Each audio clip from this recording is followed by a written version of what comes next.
FSL ಬೆರಳಚ್ಚು ತಜ್ಞರ ಜೊತೆ ಓಂ ಪ್ರಕಾಶ್ ಪುತ್ರಿ ಕಿರಿಕ್ ಮಾಡಿದ್ದಾರೆ. ಬೆರಳಚ್ಚು ನೀಡೋಕೆ ಓಂ ಪ್ರಕಾಶ್ ಪುತ್ರಿ ಕೃತಿ ನಿರಾಕರಿಸಿದ್ದಾರೆ.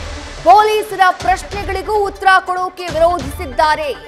ಏನೇ ಕೇಳಿದ್ರು ಡೋಂಟ್ ಆಸ್ಕ್ ಮೀ ಅಂತ ಕೃತಿ ಸಿಡಿಮಿಡಿಯನ್ನ ವ್ಯಕ್ತಪಡಿಸುತ್ತಿದ್ದಾರಂತೆ. ಕೃತಿ ಸ್ನೇಹಿತೆಯನ್ನ ಕರೆಸಿ ಸಮಾಧಾನ ಪಡಿಸುವಂತಹ ಕೆಲಸವನ್ನ ಪೊಲೀಸರು ಮಾಡಿದ್ದಾರೆ. ಕೊನೆಗೆ ಹರಸಾಹಸ ಪಟ್ಟು ಪಲ್ಲವಿ ಹಾಗೆ ಕೃತಿಯ ಬೆರಳಚ್ಚನ್ನ ಸಂಗ್ರಹ ಮಾಡಲಾಗಿದೆ.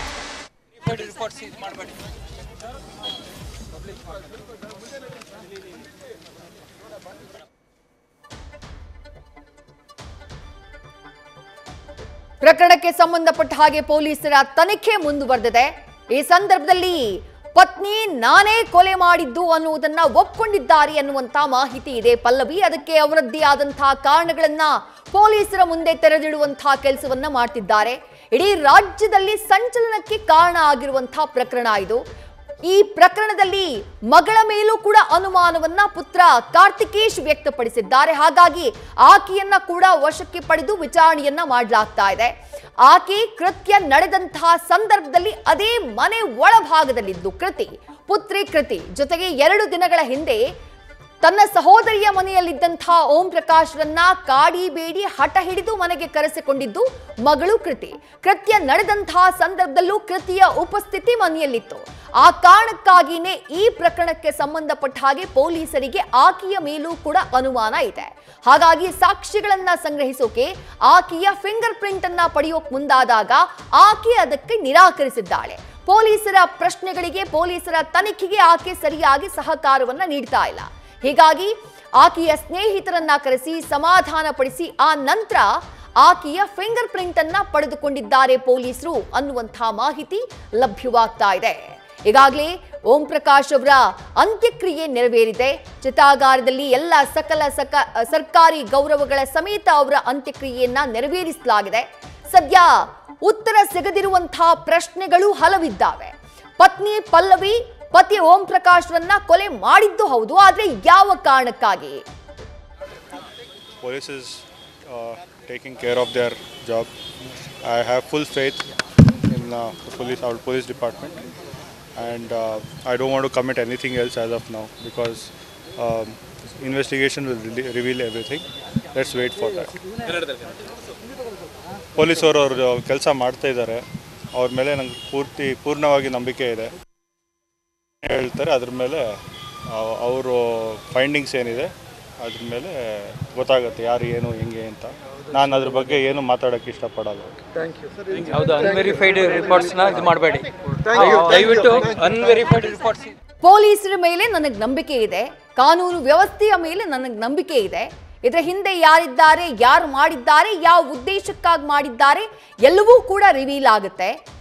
ಅದನ್ನ ಹೊರತುಪಡಿಸಿ ಬೇರೆ ಯಾವುದೇ ವಿಚಾರಗಳಿಗೆ ಸಂಬಂಧಪಟ್ಟ ಹಾಗೆ ನಾನು ಪ್ರತಿಕ್ರಿಯೆಯನ್ನ ಕೊಡುವುದಕ್ಕೆ ಇಚ್ಛಿಸುವುದಿಲ್ಲ ಅಂತ ಹೇಳಿ ಪುತ್ರ ಕಾರ್ತಿಕೇಶ್ ಹೇಳಿಕೆಯನ್ನ ಕೊಟ್ಟಿದ್ದನ್ನ ಗಮನಿಸಿದ್ರೆ ಮೊದಲ ರಿಯಾಕ್ಷನ್ ತಂದೆಯ ಸಾವಿನ ಬಳಿಕ, ತಂದೆಯ ಈ ದುರಂತ ಅಂತ್ಯದ ಬಳಿಕ ಪುತ್ರ ಕೊಟ್ಟಿರುವಂತಹ ಫಸ್ಟ್ ರಿಯಾಕ್ಷನ್ ಇದು. ಈ ಪ್ರಕರಣಕ್ಕೆ ಸಂಬಂಧಪಟ್ಟ ಹಾಗೆ ನಾವು ಗಮನಿಸುವುದೇ ಆದ್ರೆ ಪಲ್ಲವಿ ಕೊಲೆಗಾರರ ಸ್ಥಾನದಲ್ಲಿರುವ ಆಕೆ ಓಂ ಪ್ರಕಾಶ್ ಅವರ ಪತ್ನಿ ಪಲ್ಲವಿ ಹಾಗೆ ಮಾಜಿ ಡಿಜಿಪಿ ಓಂ ಪ್ರಕಾಶ್ ಅವರಿಗೆ 2 ಮಕ್ಕಳು. ಒಬ್ಬಾತ ಕಾರ್ತಿಕೇಶ್, ಮತ್ತೊಬ್ಬಳು ಕೃತಿ ಸದ್ಯ ಪೊಲೀಸರ ಕಸ್ಟಡಿಯಲ್ಲಿರುವ ಆಕೆ. ರೈಟ್, ಮತ್ತಷ್ಟು ಡೀಟೇಲ್ಸ್ ನಮ್ಮ ಪ್ರತಿನಿಧಿ ಸಂದೇಶ್ ನೀಡ್ತಾ ಹೋಗ್ತಾರೆ. ಸಂದೇಶ್, ಕಾರ್ತಿಕೇಶ್ ಅವರ ಸ್ಟೇಟ್ಮೆಂಟ್ ಅನ್ನ ನಾವು ಗಮನಿಸಿದ್ವಿ. ಪೊಲೀಸರ ಮೇಲೆ ನಂಬಿಕೆ ಇದೆ, ಯಾರು ತಪ್ಪಿತಸ್ಥರಿದ್ದಾರೋ ತನಿಖೆಯ ಬಳಿಕ ಅದು ಗೊತ್ತಾಗುತ್ತೆ, ಬಯಲಾಗುತ್ತೆ ಅನ್ನುವಂತಹ ಮಾತನ್ನ ಹೇಳಿದ್ದಾರೆ. ಮತ್ತೊಂದು ಕಡೆ ಕೃತ್ಯ ನಡೆದಂತಹ ಸಂದರ್ಭದಲ್ಲಿ ಮನೆಯ ಒಳಭಾಗದಲ್ಲಿದ್ದಂತಹ ಮಗಳು ಆಕೆ ತನ್ನ ಫಿಂಗರ್ ಪ್ರಿಂಟ್ ಅನ್ನ ನೀಡುವುದಕ್ಕೂ ಕೂಡ ನಿರಾಕರಿಸಿದ್ಲು, ಕಿರಿಕ್ ಮಾಡಿದ್ಲು ವಿಚಾರಣೆಯ ಸಂದರ್ಭದಲ್ಲಿ ಅನ್ನುವಂತಹ ಮಾಹಿತಿ. ಯಾವ ರೀತಿ ಮನವೊಲಿಸಿದ್ರು, ಯಾವ ರೀತಿ ಆಕೆಯ ಫಿಂಗರ್ ಪ್ರಿಂಟ್ ಅನ್ನ ಪಡ್ಕೊಂಡ್ರು ಪೊಲೀಸರು? ಹಾಗಾದ್ರೆ ವಿದೇಶಿ ಈ ಒಂದು ಪ್ರಕರಣದಲ್ಲಿ ಈಗ ಸದ್ಯ ಓಂ ಪ್ರಕಾಶ್ ಅವರ ಪತ್ನಿಯ ಪಲ್ಲವಿ ಅವರ ಹೇಳಿಕೆಯನ್ನ, ಅಂದ್ರೆ ಪೊಲೀಸರ ಮುಂದೆ ಆಕೆ ನೀಡ್ತಿರುವಂತಹ ಹೇಳಿಕೆಯನ್ನ ನೋಡ್ತಾ ಇದ್ರೆ ಎಲ್ಲೋ ಒಂದ್ ಕಡೆ ಮಗಳನ್ನ ಬಚಾವ್ ಮಾಡೋದಕ್ಕೆ ಮುಂದಾಗ್ತಾ ಇದ್ದಾರಾ ಪಲ್ಲವಿ ಅವರು ಅನ್ನೋದು ಕೂಡ ಇಲ್ಲಿ ಗೊತ್ತಾಗುತ್ತೆ. ಯಾಕಂದ್ರೆ ಫಿಂಗರ್ ಪ್ರಿಂಟ್ಸ್ ತೆಗೆದುಕೊಳ್ಳೋದಕ್ಕೆ ಈಗಾಗಲೇ FSL ತಂಡ ಕೂಡ, ಅಂದ್ರೆ FSL ಬೆರಳಚ್ಚು ತಜ್ಞರು ಕೂಡ ಈಗಾಗಲೇ ಪೊಲೀಸ್ ಠಾಣೆಗೆ ಆಗಮಿಸಿದ್ದಾರೆ. ಜೊತೆಗೆ ಪಲ್ಲವಿ ಹಾಗೆ ಕೃತಿ ಇಬ್ಬರ ಬೆರಳಚ್ಚು ಸಂಗ್ರಹ ಕಾರ್ಯ ಕೂಡ ನಡೀತಾ ಇದೆ. ಅಂದ್ರೆ ಇಲ್ಲಿ ಪ್ರಮುಖವಾಗಿರುವಂತದ್ದು ಇಲ್ಲಿವರೆಗೂ ಕೂಡ ಪಲ್ಲವಿ ಅವರನ್ನ ಅರೆಸ್ಟ್ ಮಾಡಿದ್ದಾರೆ, ಆದ್ರೆ ಕೃತಿ ಅವರನ್ನ ಇಲ್ಲಿವರೆಗೂ ಅರೆಸ್ಟ್ ಮಾಡಿಲ್ಲ, ವಶಕ್ಕೆ ಪಡೆದುಕೊಂಡು ವಿಚಾರಣೆ ಮಾಡ್ತಾ ಇದ್ದಾರೆ. ಆದ್ರೆ ಇಲ್ಲಿ ಪ್ರಮುಖವಾಗಿರುವಂತದ್ದು ಅವರ ಫಿಂಗರ್ ಪ್ರಿಂಟ್ಸ್ ಗಳು. ಅಂದ್ರೆ FSL ತಂಡ ಬಂದು ಅಲ್ಲಿ ಫಿಂಗರ್ ಪ್ರಿಂಟ್ಸ್ ಅನ್ನ, ಅಂದ್ರೆ ಮೊದಲಿಗೆ ಪಲ್ಲವಿ ಹಾಗೆ ಕೃತಿ ಅವರ ಫಿಂಗರ್ ಪ್ರಿಂಟ್ಸ್ ಅನ್ನ ತೆಗೆದುಕೊಂಡ್ರೆ ಕ್ರೈಮ್ ಸೀನ್ ನಲ್ಲಿ ಸಿಕ್ಕಿರುವಂತಹ ಫಿಂಗರ್ ಪ್ರಿಂಟ್ಸ್ ಆಗಿರ್ಬೋದು, ಅಥವಾ ಚಾಕುವಿನಿಂದ ಏನ್ ಹಲ್ಲೆ ಮಾಡಿದ್ರು ಆ ಚಾಕು ಮೇಲೆ ಸಿಕ್ಕಿರುವಂತಹ ಫಿಂಗರ್ ಪ್ರಿಂಟ್ಸ್ ಆಗಿರ್ಬೋದು, ಅಥವಾ ಆ ಒಂದು ಕ್ರೈಮ್ ಸೀನ್ ನಲ್ಲಿ ಮೃತದೇಹದ ಮೇಲೆ ಸಿಕ್ಕಿರುವಂತಹ ಫಿಂಗರ್ ಪ್ರಿಂಟ್ಸ್ ಗಳನ್ನ ಇವರ ಫಿಂಗರ್ ಪ್ರಿಂಟ್ಸ್ ಗಳಿಗೆ ಟ್ಯಾಲಿ ಮಾಡುವಂತ ಕೆಲಸವನ್ನ FSL ತಂಡ ಕೂಡ ಮಾಡುತ್ತೆ. ಯಾಕಂದ್ರೆ ಕೃತಿ ಅವರ ಪಾತ್ರ ಏನು ಅನ್ನೋದನ್ನ ಐಡೆಂಟಿಫೈ ಮಾಡಬೇಕು ಅಂದ್ರೆ ಈ ಒಂದು ಪ್ರೊಸೀಜರ್ ಅನ್ನ ಮಾಡ್ಲೇಬೇಕಾಗುತ್ತೆ. ಆದ್ರೆ ಫಿಂಗರ್ ಪ್ರಿಂಟ್ ತೆಗೆದುಕೊಳ್ಳೋಕೆ ಹೋದಂತ ಸಂದರ್ಭದಲ್ಲಿ ಕೃತಿ ಏನು ಸಪೋರ್ಟ್ ಮಾಡ್ತಾ ಇಲ್ಲ, ಅಥವಾ ಫಿಂಗರ್ ಪ್ರಿಂಟ್ ಅನ್ನ ತೆಗೆದುಕೊಳ್ಳೋದಕ್ಕೆ ಕೃತಿ ನಕಾರವನ್ನ ಸೂಚಿಸ್ತಾ ಇದ್ದಾರೆ ಅನ್ನೋ ಒಂದು ಮಾಹಿತಿ ಕೂಡ ಲಭ್ಯವಾಗ್ತಾ ಇದೆ. ಅಂದ್ರೆ ಅವರು ಹತ್ರ ಬಂದಂತ ಸಂದರ್ಭದಲ್ಲಿ ಸಾಕಷ್ಟು ಕೂಗಾಡುವಂತಹ ಕೆಲಸವನ್ನ ಕೂಡ ಮಾಡ್ತಾ ಇದ್ದಾರೆ. ಜೊತೆಗೆ ಅಲ್ಲಿನ ಸಬ್ ಇನ್ಸ್ಪೆಕ್ಟರ್ ಒಬ್ರು ವಿಚಾರಣೆ ಮಾಡ್ತಿದ್ದಂತ ಸಂದರ್ಭದಲ್ಲೂ ಕೂಡ ಡೋಂಟ್ ಆಸ್ಕ್ ಮಿ ಎನಿಥಿಂಗ್ ಅನ್ನೋ ಒಂದು ಮಾತನ್ನ ಕೂಡ ಹೇಳಿದ್ದಾರೆ. ಜೊತೆಗೆ ಅವ್ರ ಹತ್ರ ತುಂಬಾ ರೂಡ್ ಆಗಿ ಬಿಹೇವ್ ಮಾಡ್ತಾ ಇದ್ದಾರೆ ಅನ್ನೋ ಒಂದು ಮಾಹಿತಿ ಕೂಡ ಲಭ್ಯವಾಗ್ತಾ ಇದೆ. ಈ ಹಿನ್ನೆಲೆಯಲ್ಲಿ ಈಗಾಗಲೇ